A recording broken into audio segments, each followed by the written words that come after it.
The accusations started at 3:47 p.m. on a Saturday afternoon at the Miller Family Reunion. I was sitting at a picnic table in Golden Gate Park, eating potato salad and trying to be invisible, when my father stood up to make a speech. "I want to thank everyone for coming today," Dad said, raising his beer. "Family is everything. We support each other. We help each other. We're there for each other." He paused and I felt his eyes land on me. "Well, most of us are." Aunt Patricia picked up the thread. "Some people in this family understand the meaning of generosity, of giving back. And some people," Uncle Mike added, looking directly at me, "only think about themselves."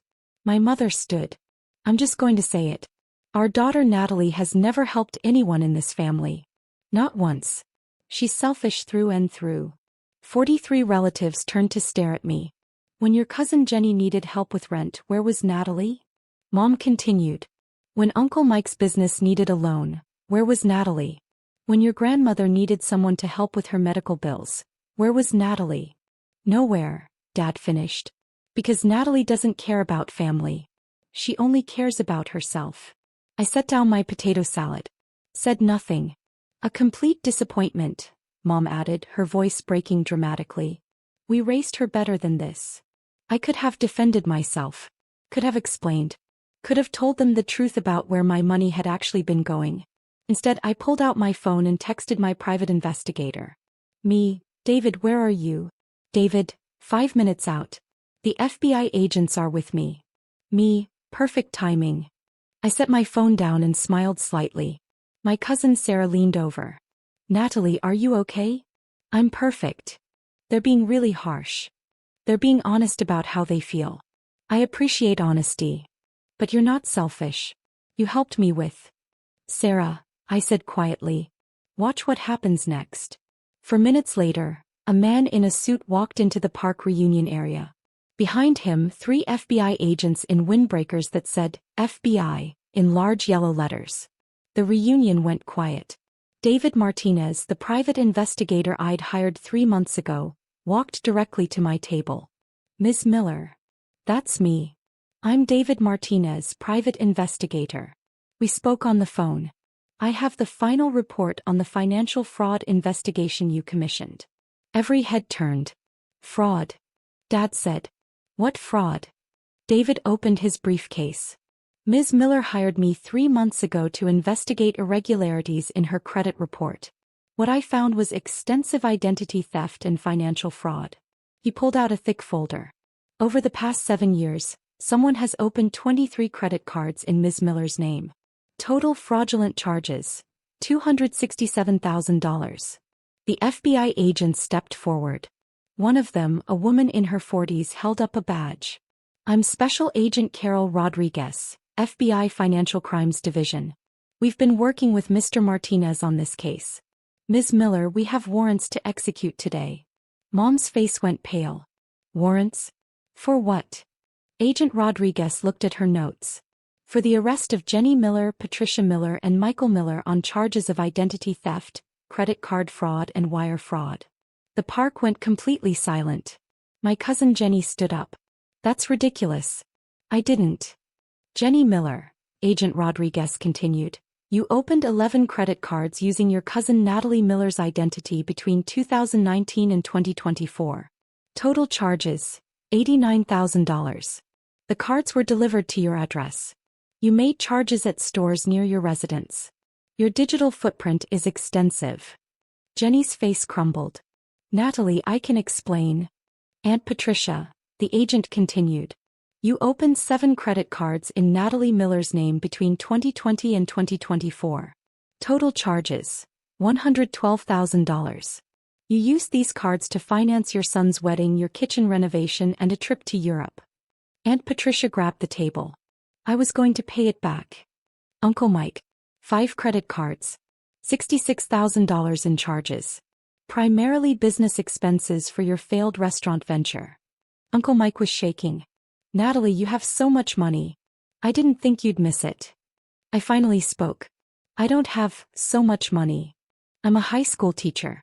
I make $68,000 a year." "But you never help anyone." Dad protested. "You must have savings." I had $180,000 in savings. From 10 years of careful budgeting. It's gone now.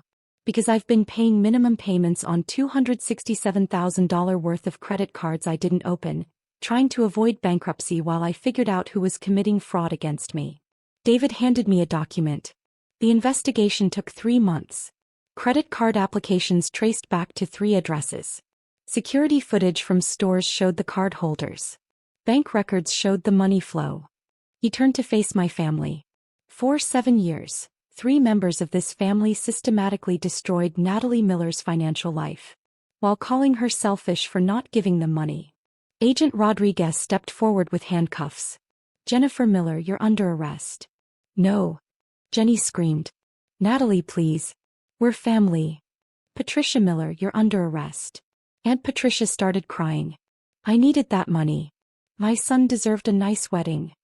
Michael Miller, you're under arrest. Uncle Mike lunged toward me. You bitch. You're going to destroy this family. 2 agents grabbed him. As they were led away in handcuffs, my father found his voice. Natalie, what have you done? I protected myself, I said quietly. From the family that was robbing me blind while calling me selfish. The first credit card appeared 5 years into my teaching career. I was 29, finally had $50,000 saved, was thinking about buying a condo. I checked my credit score as part of the mortgage pre-approval process. Score. Credit score, 592. That couldn't be right. I'd never missed a payment. Never carried a balance. Never had any debt except student loans which I'd paid off 2 years earlier. I pulled my full credit report. There were 4 credit cards I'd never opened. Total balance, $47,000. I called the credit card companies. I didn't open these accounts. The applications were submitted online using your social security number, date of birth, and mother's maiden name. Someone stole my identity. You'll need to file a police report and a fraud claim with each company. I filed police reports. Filed fraud claims. Spent 6 months getting the cards closed and the debts removed from my report. A year later it happened again. 3 more cards. $38,000 in charges. Another year. For more cards. $52,000. Each time I filed reports. Filed claims. Got the debts removed.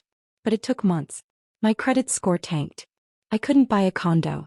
Couldn't get approved for a car loan. Was denied an apartment lease. Meanwhile, at family gatherings, the accusations started. Natalie never helps anyone. She's so selfish with her money. Teachers make good money and she acts like she's broke. I tried to explain once. Christmas dinner 3 years ago. Someone keeps opening credit cards in my name, I'd said. I've been dealing with identity theft for years. That's terrible. Mom had said. Do you know who's doing it? Not yet. But it has to be someone with access to my personal information. Well, it's not anyone in this family. Dad had snapped. We'd never do that. I didn't say it was family. You implied it. I just said someone with access to my information. Uncle Mike had laughed. You probably wrote your social security number on some sketchy website. This is why young people get scammed. I'd stopped mentioning it after that. But the cards kept appearing. By year 6 my credit was destroyed. I'd spent $30,000 of my own money paying minimums on fraudulent debts while waiting for investigations to clear. My savings were gone. My credit score was 580. I was living paycheck to paycheck, unable to buy a home or even rent a nice apartment. And at every family gathering I was called selfish for not lending money to relatives who asked, "Can you help with Jenny's rent? Can you loan Uncle Mike money for his business? Can you contribute to Grandma's medical bills?" I can't. I'm dealing with financial issues. Selfish. Disappointing. We raced you better than this. 6 months ago I'd had enough. I hired David Martinez, a private investigator who specialized in identity theft. I want to know who's doing this to me. I don't care what it costs. This kind of investigation typically runs $15,000 to $25,000, he'd said. Fine. Find them. Took 3 months. But David found everything. The thing people don't understand about identity theft. It's not just about the money. It's about the time. Each fraudulent card required hours on the phone. Filling out forms. Filing police reports. disputing charges, providing documentation. I'd spent literally hundreds of hours over 7 years fighting fraud while working full-time as a teacher. Teaching isn't a 9 to 5 job. It's 7 a.m. to 5 p.m., plus evening grading, plus weekend lesson planning. Add an hour's fighting fraud each week and I had no life. No dating. No hobbies. No social life. Just work and fraud prevention. Meanwhile, my family lived well. Jenny got married, took vacations, posted constantly on Instagram about her blessed life. Aunt Patricia renovated her entire house. Uncle Mike opened and closed 3 restaurants. All on my credit. All while calling me selfish. David's investigation revealed the pattern. Jenny had accessed my mail when she briefly lived with me during her divorce. She'd taken bank statements, credit card offers, tax documents. Everything she needed to apply for credit in my name. She'd recruited Aunt Patricia and Uncle Mike when they had financial problems. Natalie won't help us, so we'll help ourselves. They'd been coordinating. Taking turns opening cards so the pattern wasn't obvious. Using my information like it was communal property. And the entire family had watched me struggle while judging me for not helping them more. 2 weeks before the reunion, David called with his final report. Natalie, I have everything. Names, dates, amounts, documentation. It's airtight. Tell me. He'd walked me through it all. 23 credit cards. $267,000 in fraud. 7 years of systematic theft by 3 family members. What do you want to do with this information? I want them arrested. Are you sure? They're family. They're criminals. They destroyed my financial life and called me selfish while doing it. The FBI will need to be involved. Wire fraud, identity theft. These are federal crimes. Good. Call them. Natalie, your family is going to hate you. They already hate me. They just disguise it as disappointment. David was quiet for a moment. When do you want this to happen? The family reunion is in 2 weeks. Can you have everything ready by then? You want me to bring FBI agents to a family reunion? I want them arrested in front of everyone who spent 7 years calling me selfish. That's cold. That's justice. The 2 weeks before the reunion, I prepared carefully. First, I met with Special Agent Carol Rodriguez and her team. They reviewed David's evidence. This is excellent investigative work, she said. Clear pattern of fraud. Multiple perpetrators. Over $250,000. These are serious charges. What happens to them? If convicted, they're looking at 5 to 10 years each for identity theft and wire fraud. Plus restitution. Restitution. They'll have to pay you back. All of it. I just want them to stop. And I want everyone to know what they did. Public arrest at a family gathering will certainly accomplish that. Good. Second, I documented everything. Printed copies of David's report. Made a timeline of every fraudulent card. Calculated the total damage. $267,000 in fraudulent charges, plus $30,000 of my own money spent on minimum payments, plus approximately 800 hours of my time dealing with fraud. Third, I prepared myself emotionally. This was going to destroy family relationships. My parents would be devastated. My other relatives would be forced to choose sides. But I was done being the villain in a story where I was actually the victim. The night before the reunion, my sister called. Natalie, are you coming tomorrow? Yes. Listen, Mom and Dad are pretty upset with you. About not helping Jenny with her rent last month. I'm aware. Can you just, I don't know, apologize? Make peace? They're going to bring it up. Let them. You're being stubborn. I'm being honest. It's the same thing. We'll see. After Jenny, Patricia, and Mike were led away in handcuffs, the park remained silent. 40 relatives stared at me.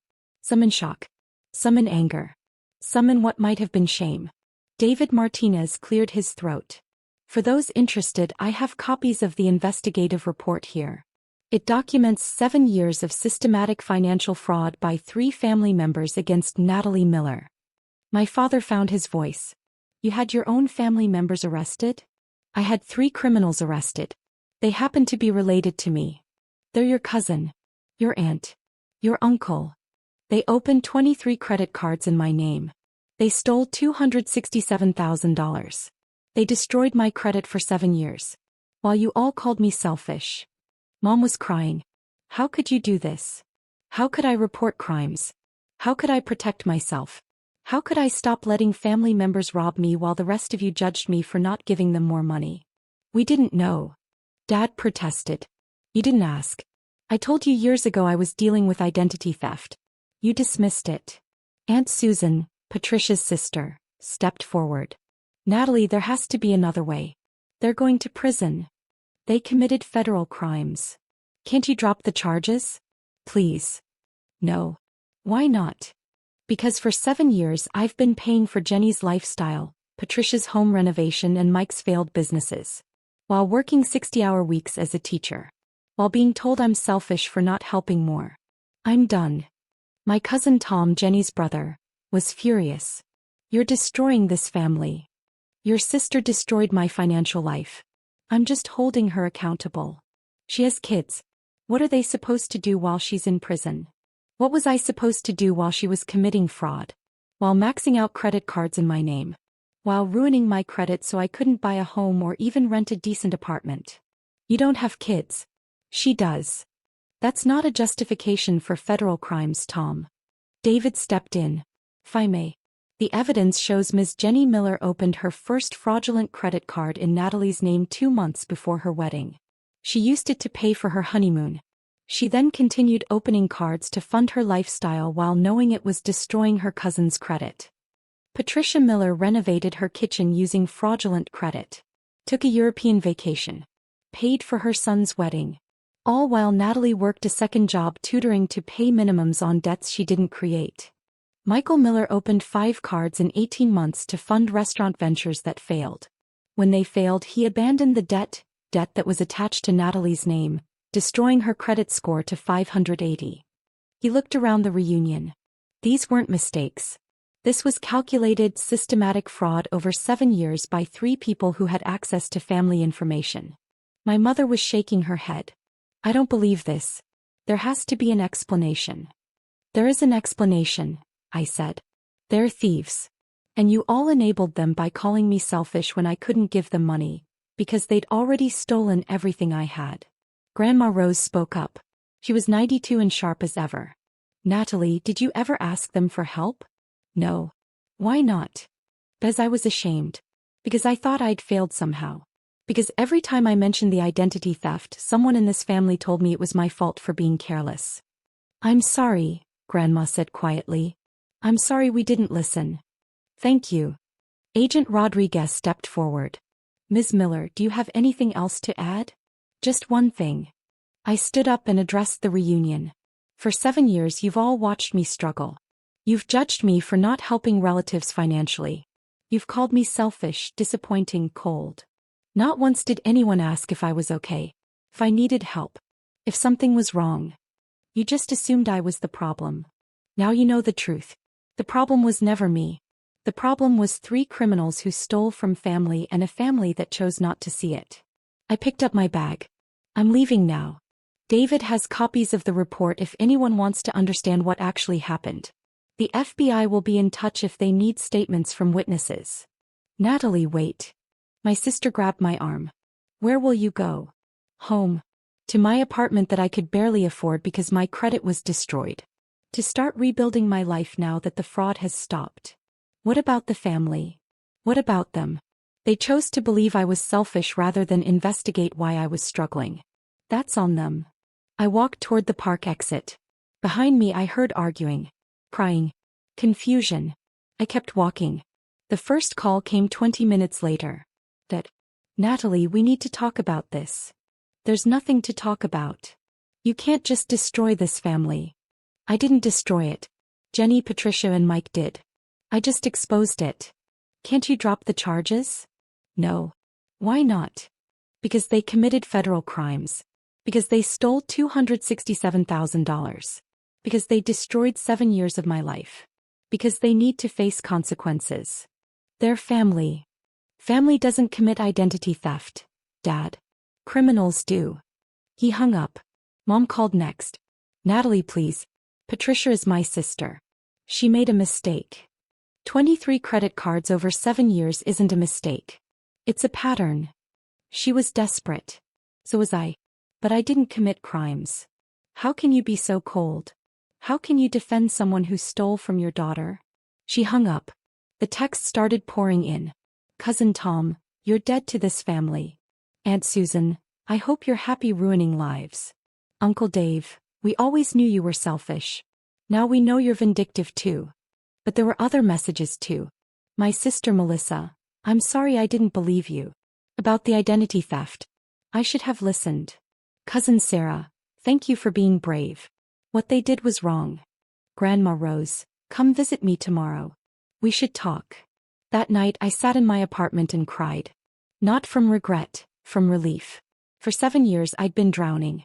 Working 2 jobs, fighting fraud, watching my savings evaporate, being called selfish by people who were literally robbing me. Now it was over. The FBI had the perpetrators. The fraud would stop. I could start rebuilding. But the family? That was broken. Probably forever. And I realized, that was okay. The legal process took 18 months. Jenny pled guilty to 11 counts of identity theft. Sentenced to 4 years in federal prison, 3 years supervised release, and ordered to pay $89,000 in restitution plus interest. Patricia pled guilty to 7 counts. 3 years in prison, 3 years supervised release, $112,000 in restitution. Mike went to trial. Was convicted on all counts. 5 years in prison, 5 years supervised release, $66,000 in restitution. The restitution orders included payment plans. I'd get my money back eventually. Maybe over 10 years. Maybe 20. But I didn't care about the money anymore. I cared about the validation. The family split predictably. Half believed I'd done the right thing. Half believed I'd destroyed the family for revenge. My parents sided with the criminals. Stopped speaking to me. Told people I was vindictive and cruel. My sister Melissa sided with me. What they did was unconscionable. You had every right to prosecute.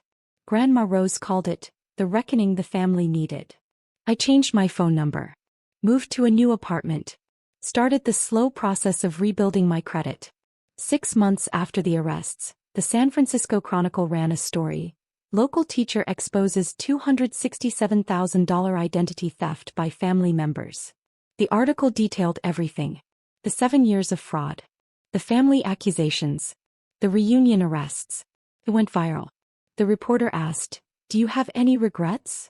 I regret not investigating sooner. I could have stopped this years ago if I'd hired a private investigator earlier. What about the family relationships? I regret that my family chose to side with criminals instead of a victim. But I don't regret prosecuting. Identity theft is a serious crime. The fact that it was committed by relatives doesn't make it less serious. Your mother told us you were always selfish. That this is consistent with your character. My mother enabled 3 people to commit federal crimes against me while calling me selfish for not giving them money. Her opinion of my character is meaningless. That's harsh. That's honest. I spent 7 years being gaslit by people who were robbing me. I'm done being polite about it. The article ran with my teaching photo. Within days I received dozens of messages from other identity theft victims. Thank you for speaking out. I'm dealing with family fraud too. Seeing your story gave me courage to report it. You're not selfish. You're brave. 1 year after the arrests, I attended a fraud victims advocacy conference in Washington, D.C. I told my story to a room of 500 people. Identity theft by family members is underreported, I said. Because victims are pressured to protect their families instead of themselves. We're told reporting crimes makes us vindictive or cruel. But theft is theft. Fraud is fraud. A crime doesn't become less serious because the perpetrator is related to you. I lost 7 years of my life, $267,000 and my family relationships. But I gained something too. My dignity. My truth. My right to say, enough. The audience gave me a standing ovation. 2 years after the arrests, I finally bought a condo. My credit score had recovered to 720. I'd saved another down payment. I was finally moving forward. My sister Melissa helped me move in. Mom asked about you, she said carefully. How is she? Devastated. Jenny's in prison. Patricia's in prison. Mike's in prison. Dad won't talk about it. The whole family is fractured. That's unfortunate. She wants to apologize. For what? For calling me selfish? For defending criminals? For choosing her sister over her daughter? All of it. I don't need her apology. I needed her support. 7 years ago. When it would have mattered. People make mistakes, Natalie. Mistakes are accidents. What Mom did was a choice. She chose to believe I was selfish rather than investigate why I was struggling. That wasn't a mistake. That was judgment. Can you ever forgive her? I don't know. Maybe. But forgiveness doesn't mean reconciliation. I can forgive and still choose not to have a relationship. That's sad. What's sad is that it took $267,000 in fraud and 3 federal arrests for her to realize she was wrong about me. That's what's sad. We finished moving in silence.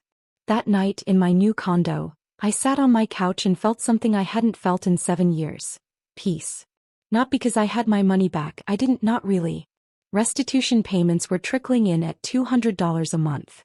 Not because my family apologized, they hadn't, not meaningfully. But because I'd finally told the truth. And I'd chosen myself over people who'd spent years choosing everyone but me. That was enough. I got a letter from Jenny in prison. Dear Natalie, I've had 3 years to think about what I did. 3 years to understand the damage I caused. 3 years to realize I destroyed your life while calling you selfish. I'm sorry. I know that's not enough. I know sorry doesn't give you back 7 years or $89,000 or your family relationships. But I'm sorry anyway. I told myself I'd pay you back. That it was temporary. That you wouldn't miss it because you were single with no kids and I had a family to support. I was wrong. I was a thief. And I deserved to be here. I don't expect forgiveness. I just wanted you to know that I finally understand what I did to you. Jenny. I read the letter twice. Then I wrote back. Jenny. Thank you for the apology. I accept it. But accepting an apology doesn't erase consequences. You committed federal crimes. You destroyed my credit, my savings, and my trust in family. I hope prison has given you time to become a better person. I hope you use that growth to be a better mother when you get out. But we won't have a relationship. What you did can't be undone with an apology. I wish you well. From a distance. Natalie.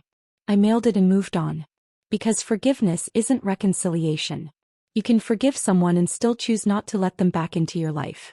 You can acknowledge their growth and still protect yourself from future harm. You can wish them well and still walk away. And that's okay. Because at the end of the day I chose myself. Over family expectations. Over pressure to forgive. Over the narrative that victims should be gracious. I chose me. And I'd do it again. Every single time.